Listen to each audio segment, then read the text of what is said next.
Hello, in front of me I've got F125. In this video I'll show you how to improve performance in Challenge Career. In the beginning, let's enter Challenge Career and go to R&D.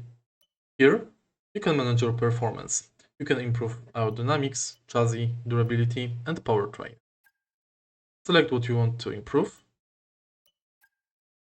And now you can select Standard or Rush. As you can see, we've got the failure chance. The Standard has 30% failure chance and the Rush has 55% failure chance. Each of the improvement takes time. You can manage your researches in progress menu.